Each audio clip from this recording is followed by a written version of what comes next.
Future flavors.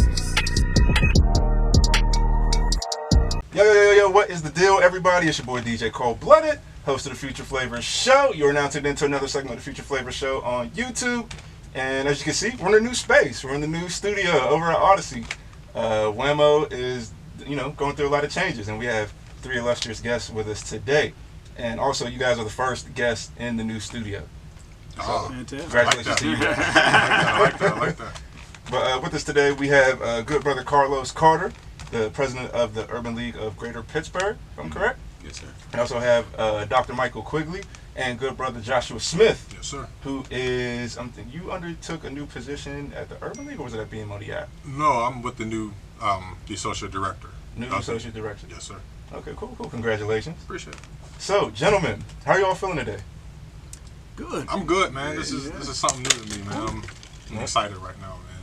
Good day.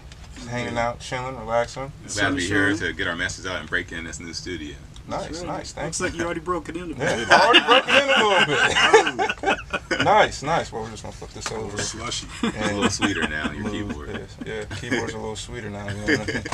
But we shall carry on. So, where are you guys originally from?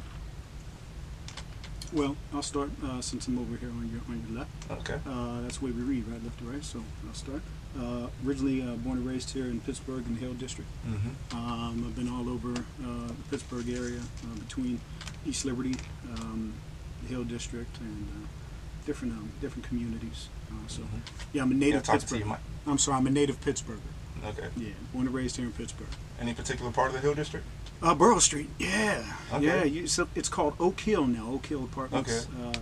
There's a bit of a urban development that's taking place, so I'm excited about what the community is looking like and the future of the community. But yeah, Borough Street on the hill. Mm-hmm. Okay. Yeah, I grew up and I was first started from like the Mon Valley, Duquesne areas, Braddock, Duquesne areas, mainly Duquesne, and then I transitioned different areas around Duquesne, Wilkinsburg, Homewood area. I always stayed on the border around those areas. Okay. So I went to school here as well, so I'm a native Pittsburgher. So yeah, excited to be part of the solution. Nice. Got some inner and outer city folk. Yeah. Now, born and raised in Manchester, man. I'm just a kid from Manchester. Okay, North Side. Yes, sir. Oliver High School, class of 2000, old head down there, but yeah.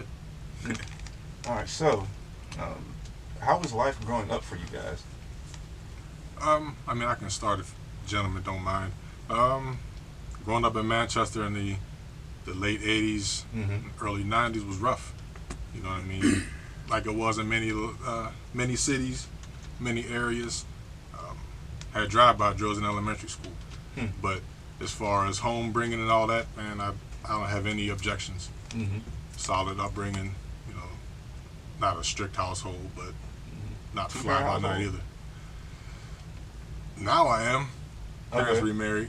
Okay. But hate to say, I'm not gonna say I'm a product of divorce, but yeah, it happens. Hey man, everything's not the fair, ideal situation we would hope to have. Right. But I rose above it, and I'm here today. Congratulations. Life is not a fairy tale. I think Fantasia had a book called that. Yeah, for me, I'd say it was mixed. So I grew up in a single-family home.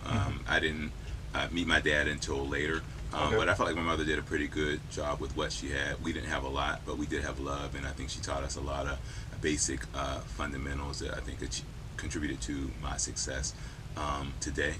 But again, like other people in the hood and other places, I experienced a lot of the same things, but I was in the hood but not of the hood. And so I think one thing my mother did a good job of is teaching us to be leaders and not followers. And so if I did something bad, it's because I wanted to do it right. So like when I was in school and I went to Perry, so I was never very shy to speak up and advocate for myself.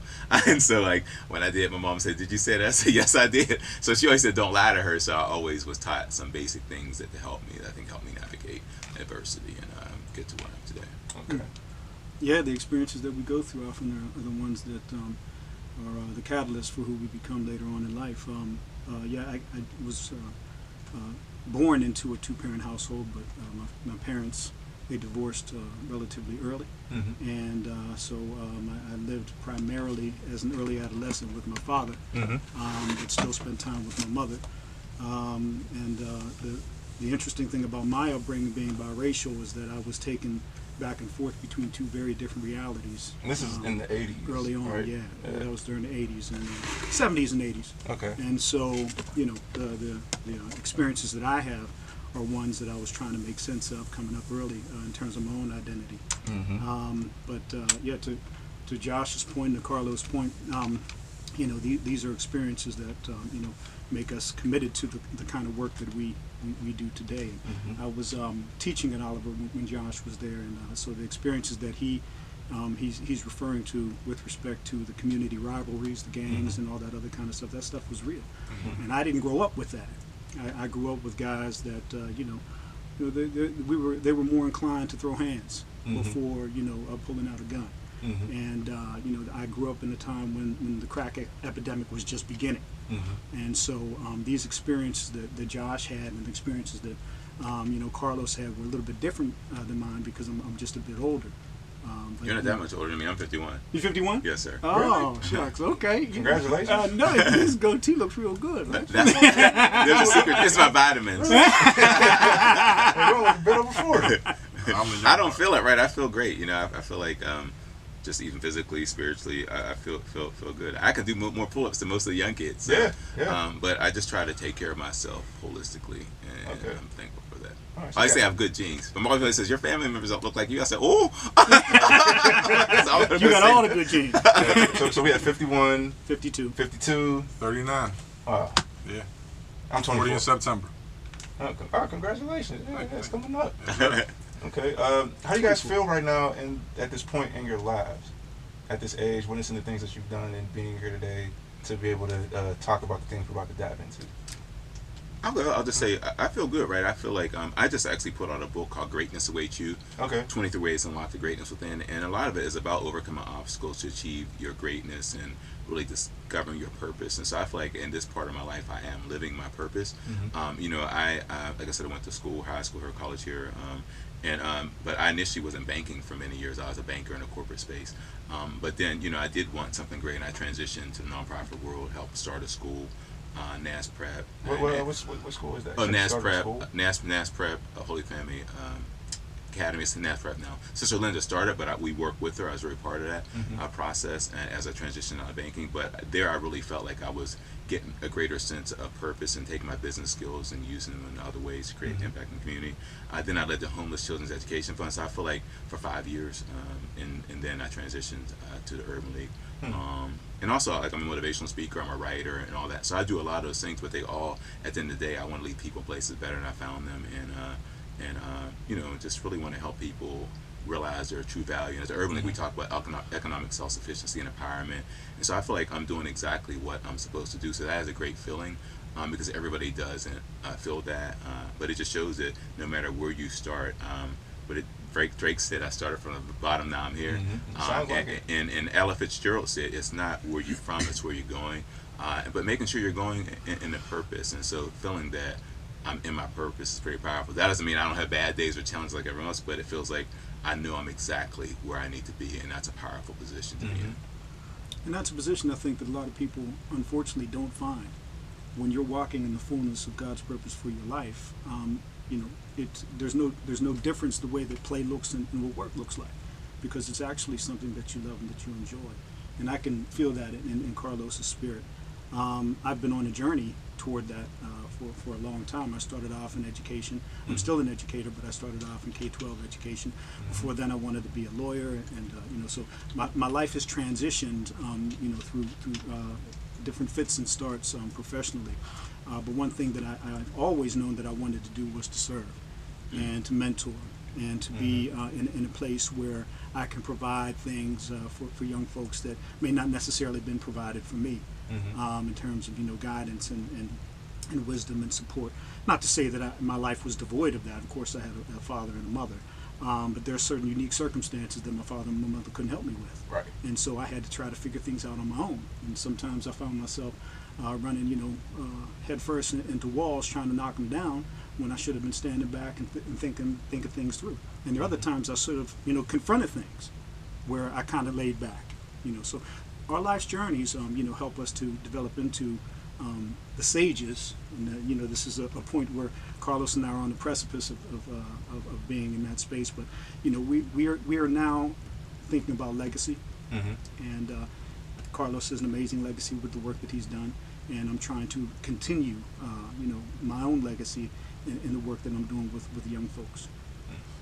And he's being humble. He's doing the darn thing. To piggyback where we just left off at, Joshua, you're about to tell us about your upbringing, how you feel about being in the position that you're at now. How I feel about now, man. I guess I can say I'm blessed, man.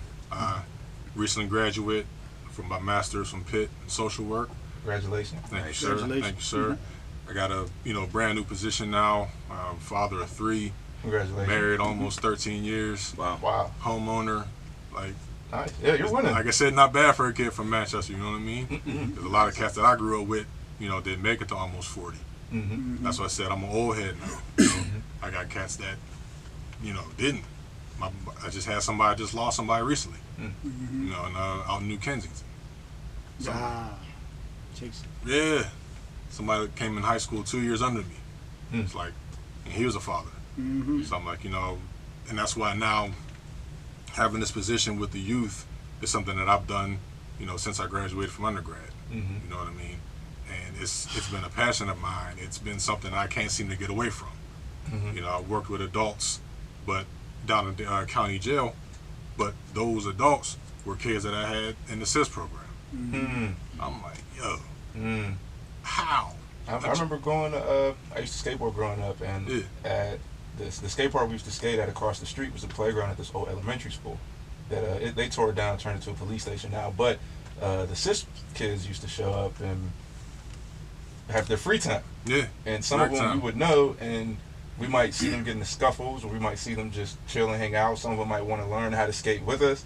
And we even remember some of them before getting into there, and then after, like you said, like some succumb to being incarcerated. Yes, sir. Some, change their life around, go to school, and do, all kinds of different things. So right. So that's why I can somewhat relate to that. Not right. So that's why I said, being in this position, position of change, this is where I'm supposed to be.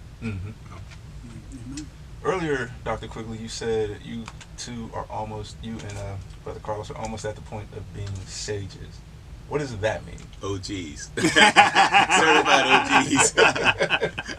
we're on the doorstep. I wouldn't say that we're there yet, but we're on the doorstep. It's life has natural transitions, and you're not the same person, and you don't have the same responsibilities. You don't have the same obligations that you had at a certain point in life. So at 25, my life was different. The expectations for me were different.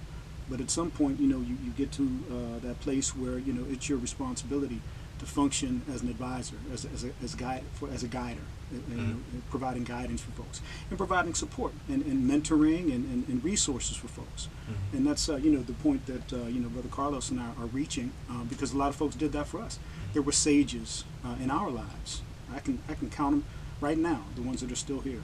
And so it's now our time to take that responsibility. And I say too, it's not just one direction. So I think we're in a position you're supposed to leverage your wisdom, and I think we need to not only be mentors but sponsors. So be open up the doors for others, because you've heard in Pittsburgh, I'll speak to Pittsburgh specifically, because we hear a lot of people complain that there are certain people that are gatekeepers and they don't help others. And there's some people, let's face it, that they stay in position so long they never pass the torch, just like till it burns their hand. Absolutely. Right. And so it's important, like I tell people, I'm not going to be here forever.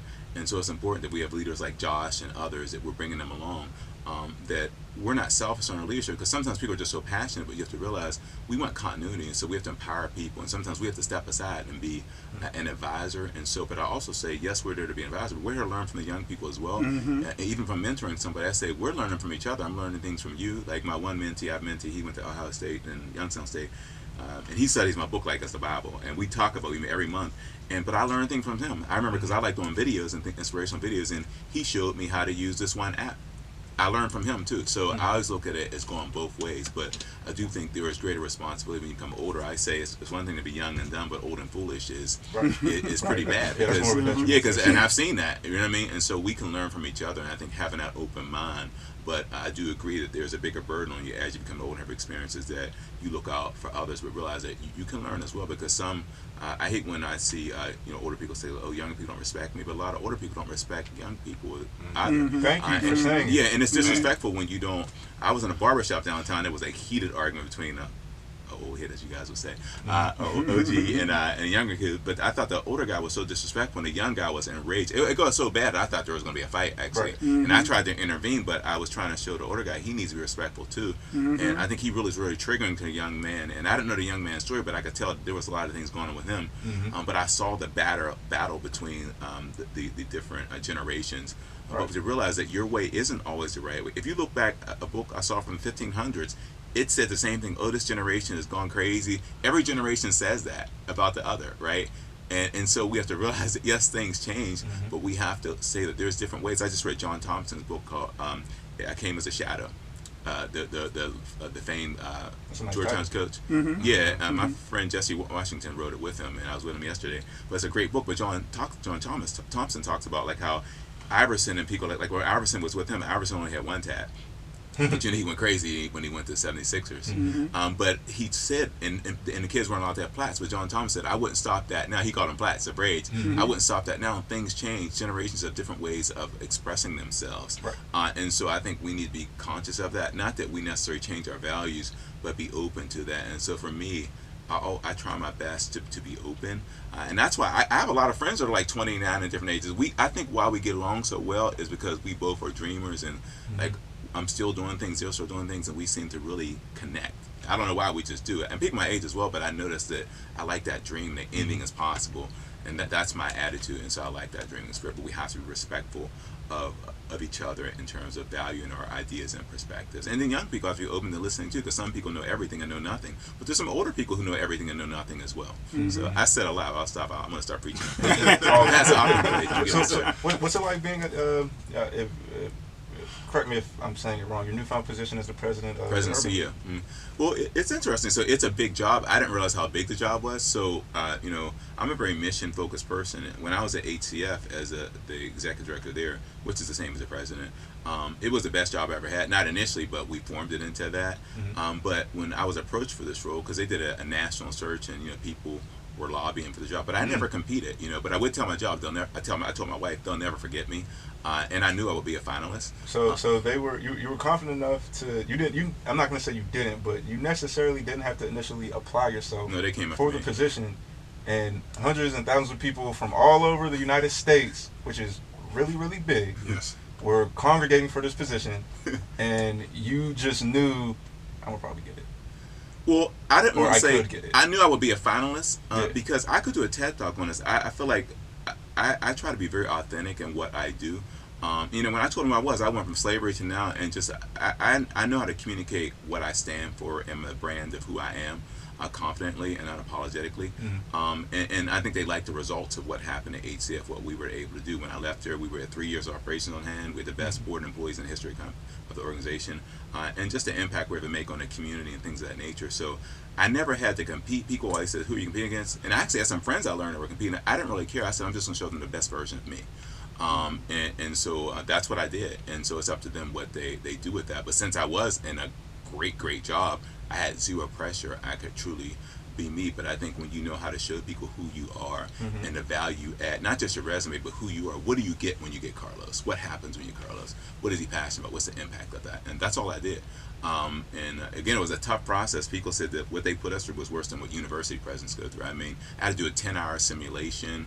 At first I had to read a 50-page case and like act like I was a new leader, emails, interviews with people. So you still had to do a case study project? As an adult for your job?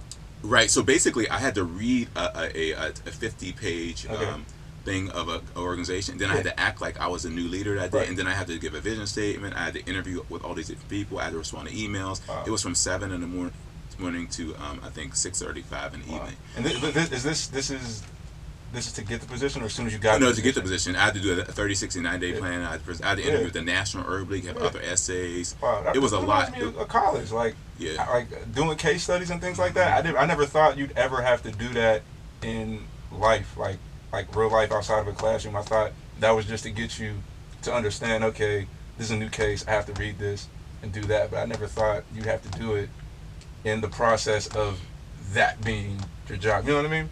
Right. They wanted the right person, and there were a lot of they use DDI, which is an international company that they really get into your whole wiring. They told me I'm an optimizer, where I think something means I go in and try to make things the best it could be. Okay.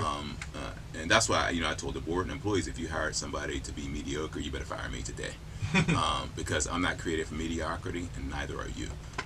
And so my job is to create transformational change to help advance the mission of the Urban League, which is to enable African Americans to achieve economic self-sufficiency, parity, power, and civil rights. And so we do help other people too. We help you green. Our focus is on Black people. We help people of all colors and races, but that's our main focus. So it was a lot, but I just had to be in the mindset. But I feel like life prepared me. My banking experiences. A lot of times I was always the only Black, in the corporate positions. What bank were you at? Oh, I was in at PNC, Bank of America, Okay. Mellon, BNY Mellon. I was at a mall. I did like commercial lending, portfolio. Nice, big credit lines.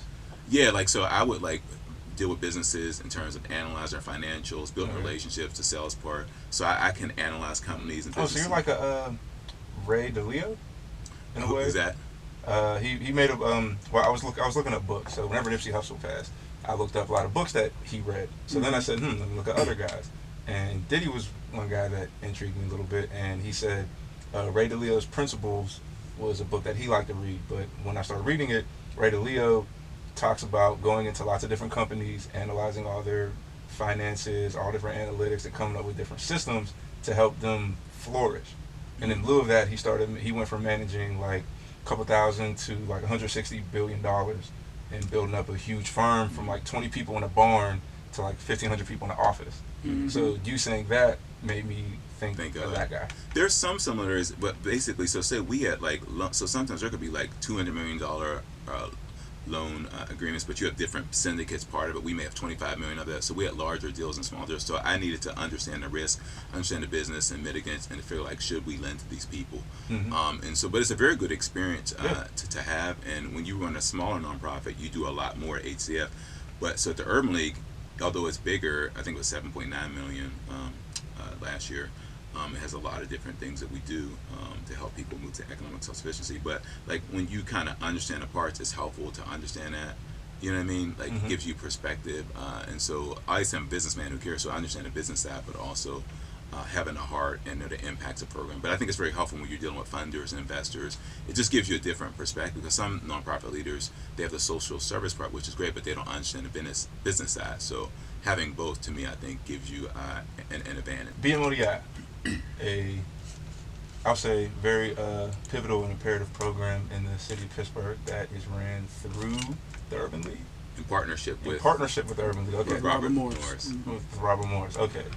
So I'm on the Urban League website right now, and the first thing that popped up, let me scroll up just to be sure.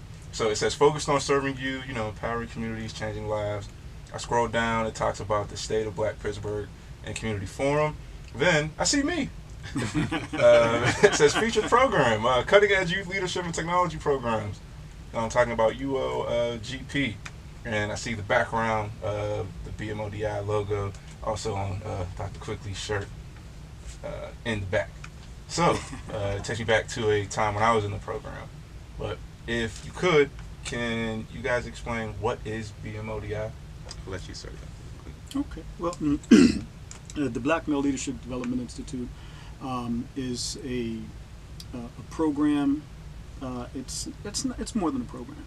It's a community that was established by dear brother Rex Crowley and some other architects of the program that have been working in this space for decades.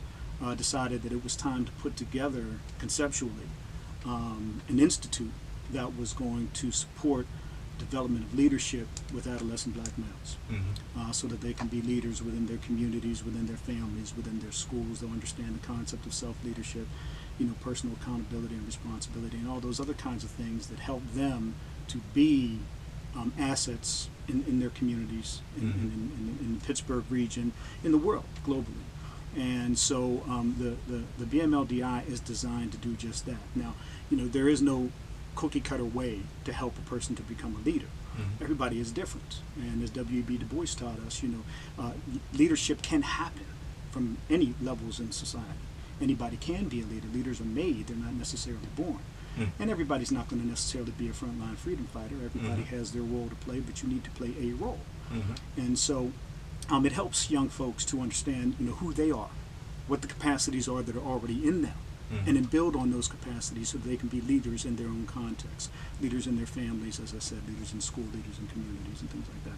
So the BMLDI starts off with a summer residency program, which we are going to be holding at Robert Morris University from July 24th through the 30th. So there's a little plug there for anybody who's interested in, maybe enrolling their son, their nephew, their grandson, maybe a student. Take a look at the Urban League website and go ahead and get your young person. www.ulpgh.org.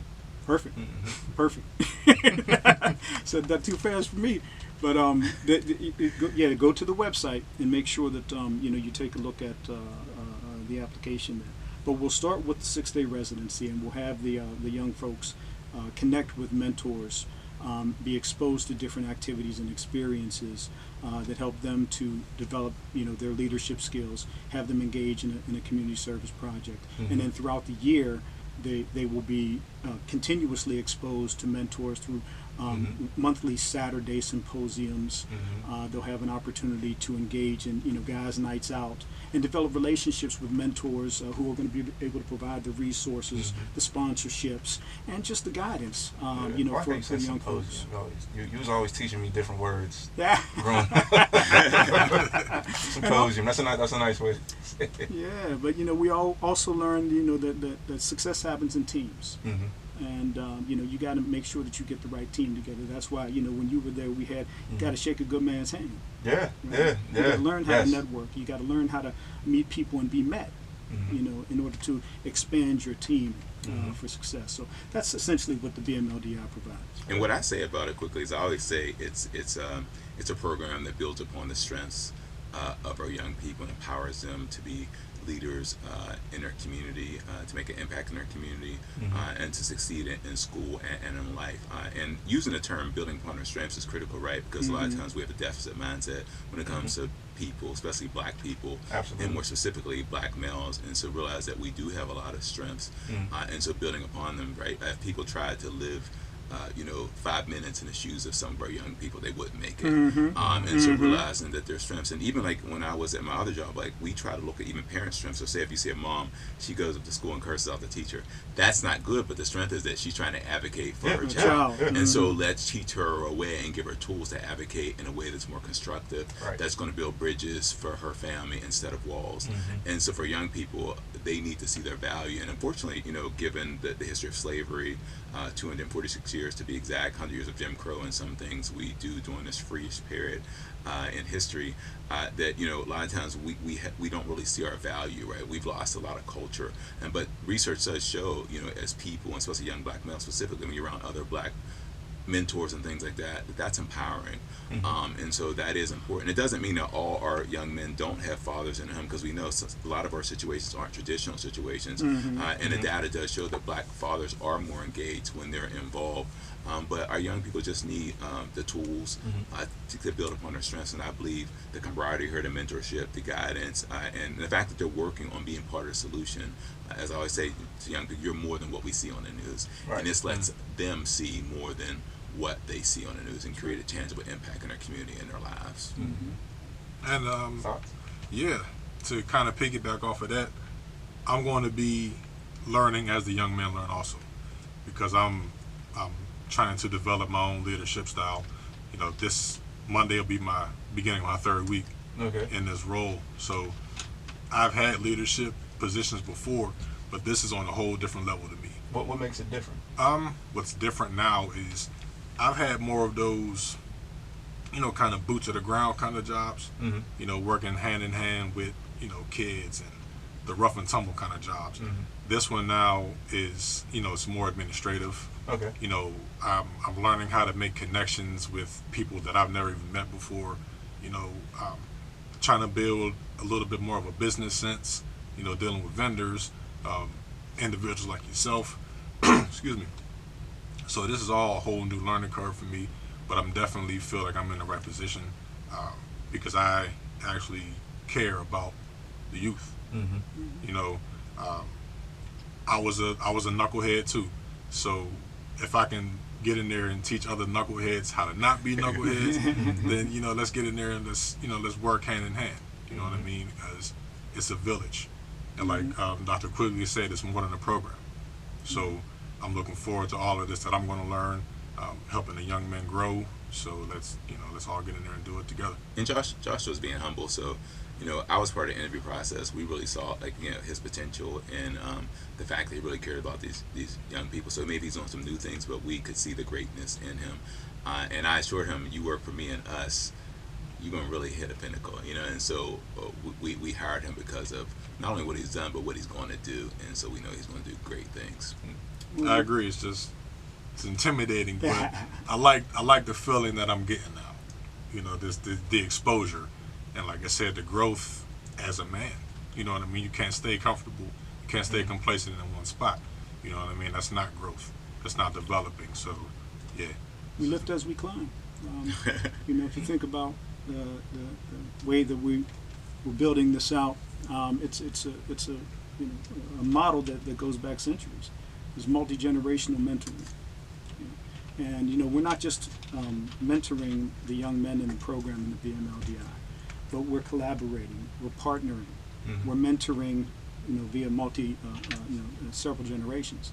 We have cluster leaders, family leaders who work with the young men, who take, 5 to 6, of the young men under their wing, and they build relationships with them. But these are young men themselves. These are college-age students, and so we're sowing into them as they're sowing into us. Because to Carlos's point, there's a ton of that we can learn from the young folks as well. We're also sowing into the life of the associate director here, who was one of my students back in high school, and I've seen him develop, and I've seen him grow, and I've seen where he came from. Because Manchester was no joke.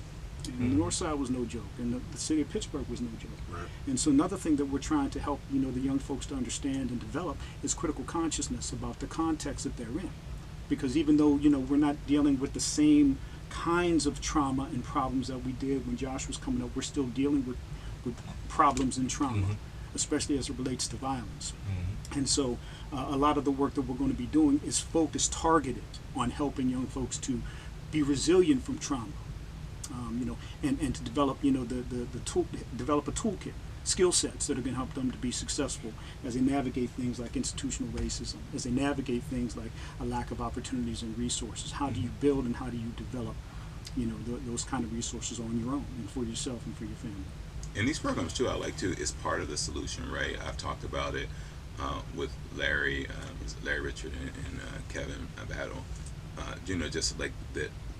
It's multi-pronged in terms of faceted when you're talking about domestic violence, but poverty is a big part of it, right? Systemic racism and poverty. And so when people don't have resources, right, when you think of the Maslow hierarchy of needs, a higher level need is self-actualization, becoming who you really are.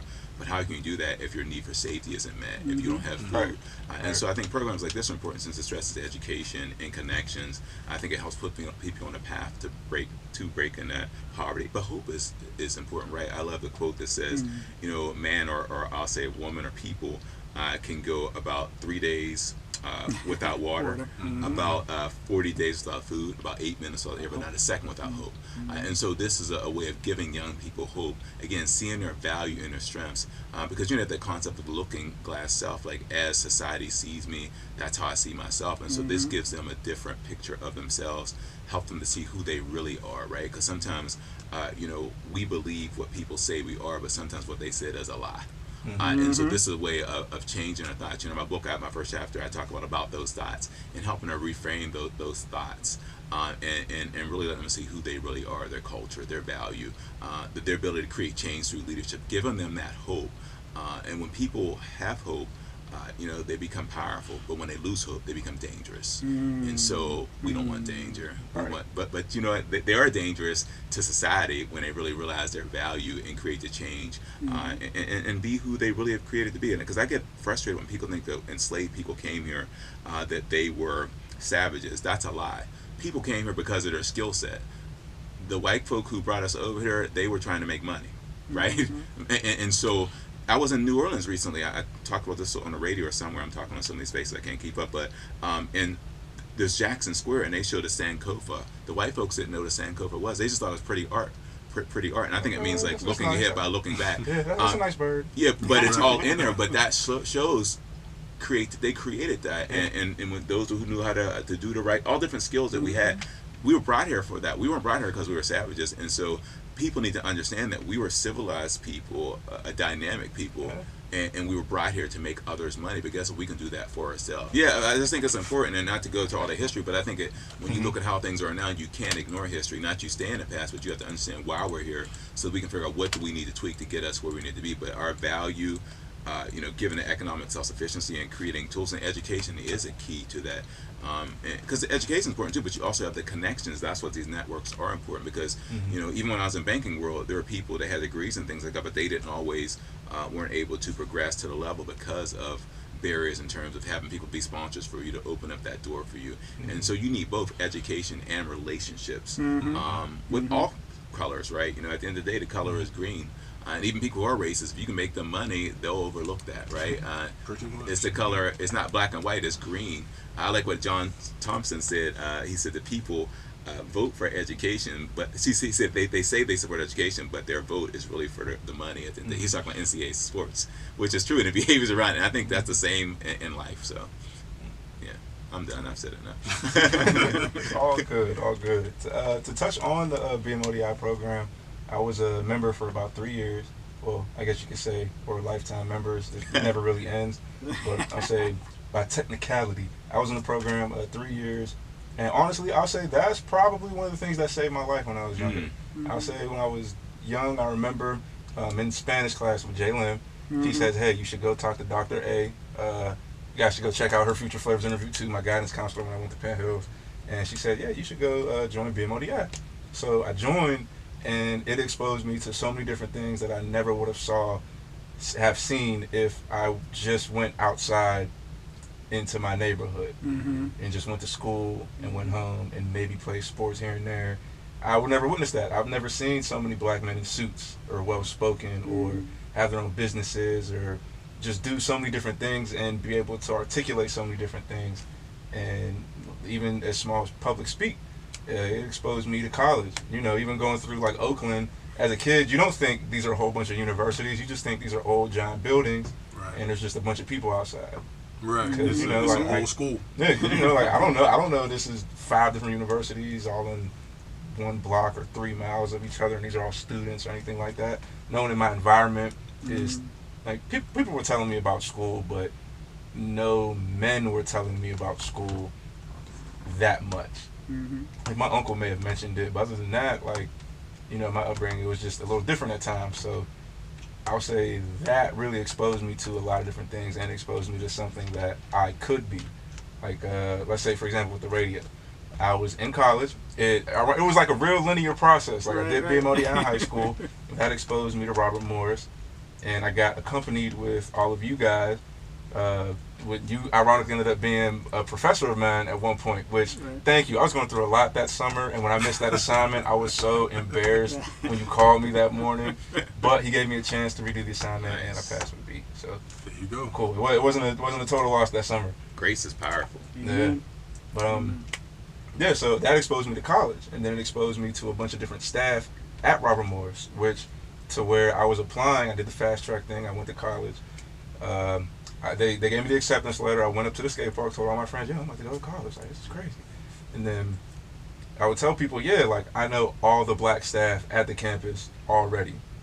Before even setting foot on campus as a college student from doing BMODI and getting the experience, I'm like, yeah, I know where this is. I know what the food's gonna be like. I know what this is gonna be like, and it was a great way for me to segue into college life, and then even beyond college life. Now with the radio, I didn't need it as a requirement for credit, but I was a communications major. Public relations was my concentration, and they said you guys might want to take an internship so you guys could get some credit, set credit, and I hit the ground running thanks to you guys. I blew my set credit out of the water the first semester when I got to Robert Morris. So then I was like, well, where can I intern at? And then my dad calls me, hey, Whammo's looking for a street team. You should intern there. If you're DJing, that's where you should be. I'm like, okay, cool. Well, everything's saying I should do it, so here we are. Everything lined up. Yeah, everything lined up. And here we are. I entered when I was like 14. I'm 24 now. And now I get to interview one of my former mentors, get to interview the new president of the business that had the Urban League, which is business that had a partnership with BMODI. Wow.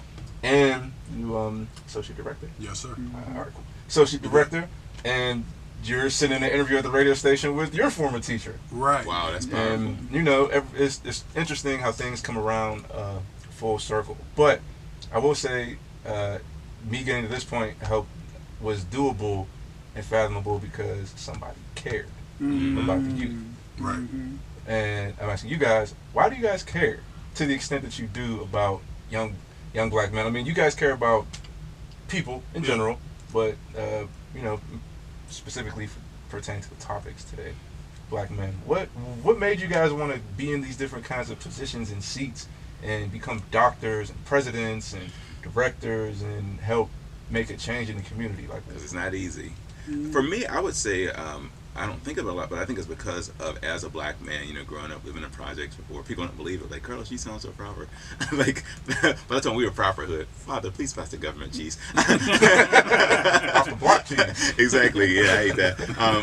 But I think it's because of when you can relate. Like, I think even when I was leading Homeless Children's Education Fund, I took it deeper because I know what it's like to experience poverty. And so I think when you know something, you think that's why so many black people go into social services. And I would encourage so much not to do that because we need more people to make money, right, to create change, and they can support those causes. But that happens because we've been there. We're relatives in the situations people read about. You know what I mean? And not saying that white people don't experience poverty, because there are more white people in poverty than black people, but it's disproportionate when you look at 13% of the population, but I don't know if it's like 28%. It's disproportionate. So you can never dismiss that. But I think it's that, and so you want to change the situation for your people, or empower people, to change their situations, right? I say our job isn't to be the light. Our job is to remove the shade so others' lights can shine, to peel back labels and discover people.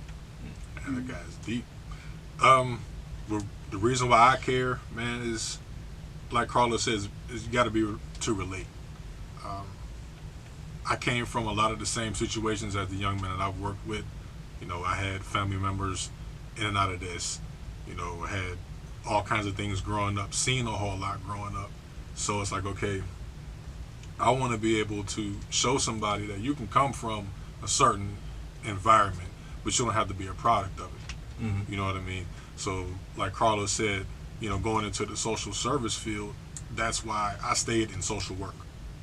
And got to the point where I got my master's in it now, because I wanted to be able to get to a level to where I can use my experience, I can use my expertise to help somebody out that's coming up underneath me. Because if somebody can call a person an old head, but you ain't showing them the right direction, it's not your old head. You know what I mean? And a lot of cats are saying, yeah, my young buck is my old head. How does that even work? I've heard that before. So for me to call myself an old head, and I'm not trying to grab somebody that's up underneath me, I'm doing everybody a disservice. So that's why I'm in this field. And when I heard that Dr. Quigley was taking part in this also, I was definitely on board, because he's my old head. And coming up being a knucklehead in his class, and like how he told you, like, he gave you grace. He cared. So I'm like, all right, if I see somebody that cares, let me see some more people who care, more people, and I started seeing that, So that's why I'm like, you know what, I'm sticking with the social work field, the social service field, and I'm gonna get something out of it. And whatever I get out of it, I'm gonna give it to somebody else. I can just, it's a pretty simple formula for me, man. I care because I was cared for. Folks looked out for me. You know, my life could have gone in a lot of different directions had it not been for somebody who cared. And they cared for me in a way that I needed cared for. And I think that that's important too, because not everybody needs the same thing. We don't just provide a cookie cutter kind of caring, and that's going to, you know, be a magic formula for folks to succeed. You know, you got to get to know somebody and understand, you know, how to care for them. And so folks cared for me in a way that I needed cared for. And so I see it as a life purpose for me to do the same thing.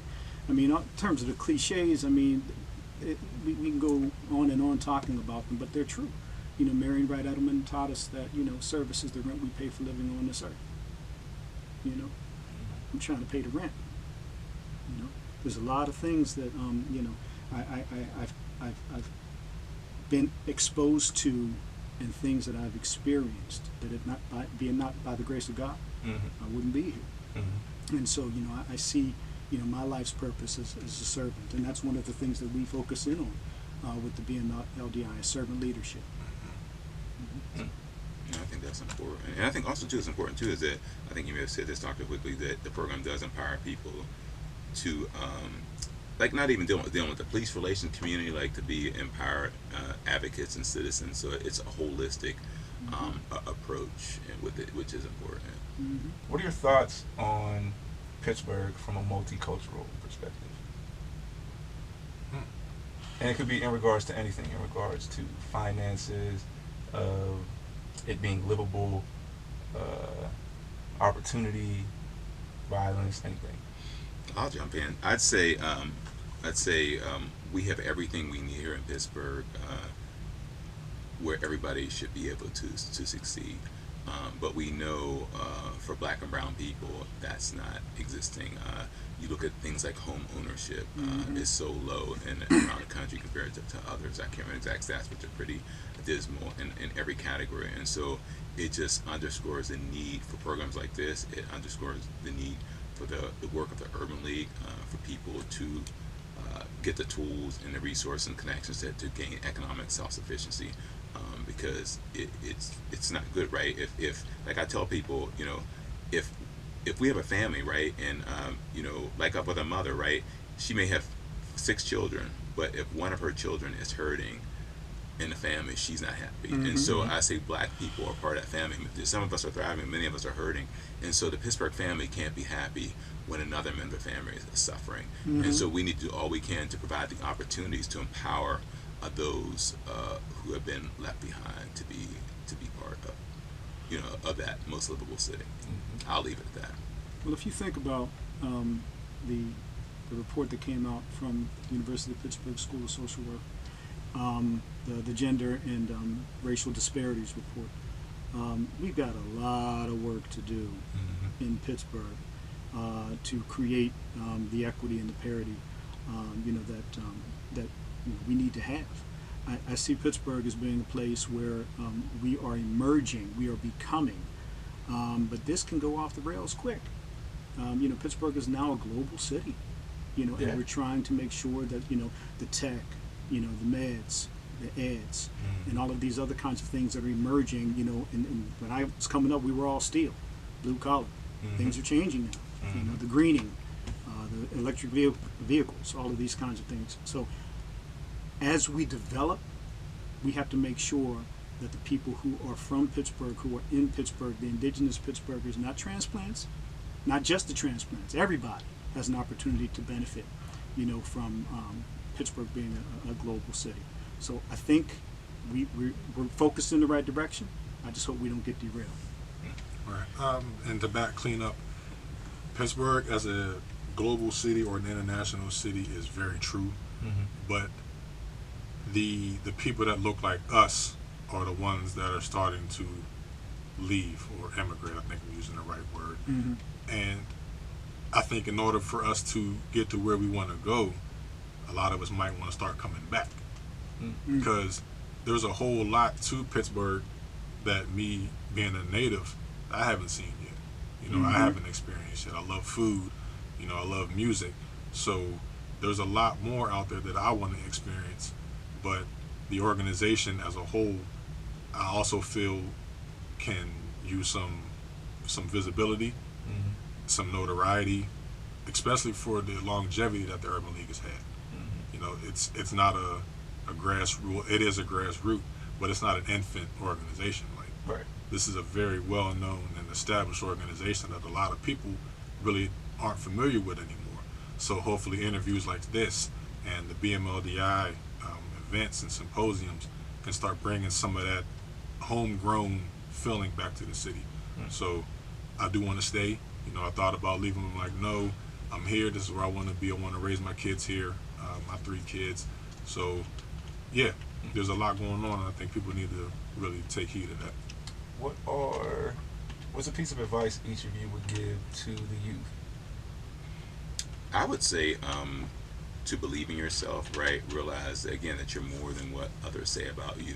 Really getting a sense of what's important to you, who you are, and what you can do, and don't base that based on what people have told you or based on your past performance, but just know that you're created for greatness. And even if you haven't experienced that, really looking within and determine who you are and what you're created for, but knowing that you're created for greatness and you don't have to settle.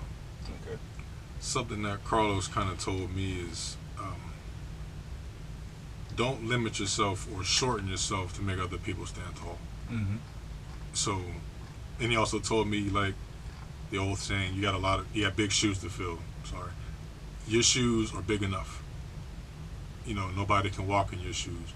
So walk your own path, be your own person, stand on your own too. I like that one. Yeah, my phrase on the article I wrote in Business Times is "Don't fill shoes, lead forward." The article's on the Urban League website that I wrote, like the importance of, I like that. Of course, because I said it. So, but still, I mean it. Okay. Dr. Quigley. The race is not given to the swift; it's given to those that endure. So, my advice to young folks is that you got a long life ahead of you. Don't quit. Don't suffer in silence either. Keep moving forward, one foot in front of the other. That's how living is done. That's how success is done. Just keep swimming, like Dory said. And go to our website, www.ulpgh.org, and register today. Again, the kickoff session starts on the 24th. We want you to get involved in this program. If you know somebody, spread the word. Okay. And if they miss the deadline, can they still get involved in some way? Yes, but not for this particular cohort. They Okay. can get involved, and we are going to continue to, bring young folks in. But for the 2022-2023 cohorts, we have to have them in and at the 6-day residency out at RMU by the 24th. Okay, cool. Well, gentlemen, I appreciate all of you coming through. This was, I'll say for me, it's very well needed. It's been a while since I've had like a talk with the OGs, and it's real insightful. Kind of, like how BMODI is. It's been a while since I've been around that. So I'll say for me personally, thank you. For the viewers that will see this, thank you. I'll let you guys know that there are hundreds and thousands of people that appreciate what you guys do for them each and every day. Days after you've met or whatever encounter you guys had, months after, decades after, as you can see, that just appreciate the things that you do for the community and do for the people. Thanks for having me, man. Thanks for having us. Yes, no problem. I hope and pray you guys continue to be pillars in the community and create more pillars. And if you guys ever want to come back, just hit me up. DJ Cold Blooded. I'll be back. Bring me back, man. Yes, sir. Well, thank you. Another segment of Future Flavor Show, and we're out. All right.